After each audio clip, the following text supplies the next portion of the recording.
How many of you have gone to a bar and they say, let me see your ID, and then they put it through a scanner or they put it under a camera and whatever? Pretty much everybody. Well, you should know that that does not only stay with the bar, it goes into a big database. 17 million new, not 17 million, 17 million new records a year get added. Even from states where driving records are closed due to privacy, thank you very much, you've just given it to a new database. Now, Rambam's first law of data use. All data will eventually be used for some unintended purpose. Perfect example, Domino's Pizza. How is it that when you dial 1-800-CRAPPY-PIZZA or whatever their number is, they are able to route that call to the Domino's next door to you, even though it's probably ringing in Nebraska in a prison somewhere or something? The person who answers it is your local Domino's, and he says, hi, Bob, what would you like to order today? The answer is, they have access to the CNAM data. They have access to your previous purchasing history. They have access to a whole host of databases, and they built the biggest customer database in America.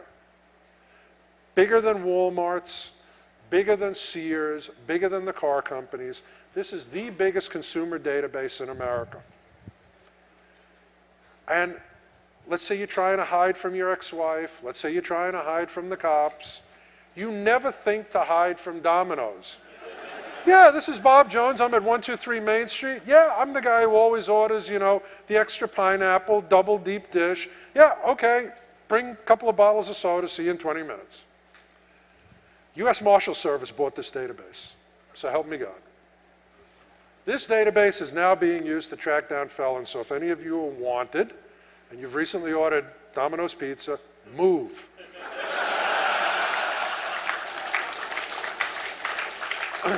Who else has bought pizza databases? NYPD, U.S. Marshal Service, collection agencies, credit bureaus buy it up. By the way, I'm going to start going through this a little bit like a speed freak, because in 45 minutes we're going to do the Q&A, which is always the best part of the talk, and I want to leave a full hour for that. Points of purchase. Every time you use a credit card, every time you use an affinity card, every time you use a frequent purchaser card, it goes into that great database. Why? People want to know you buy pork rinds. People want to know you buy 5-6 packs of beer a week. There's stuff they can sell you, you lush. You know, like AA mailings. Now, it sounds like a joke.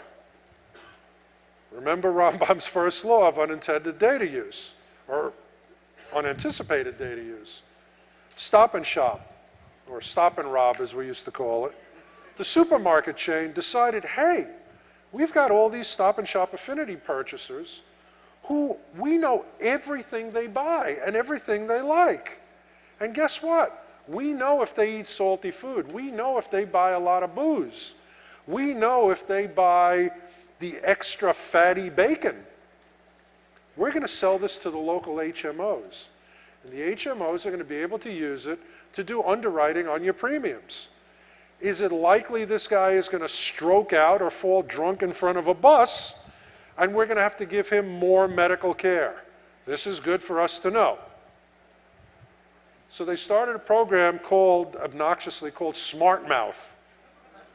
Now, by the way, the uproar in Boston was so great, so enormous, that they even had local assembly hearings about it.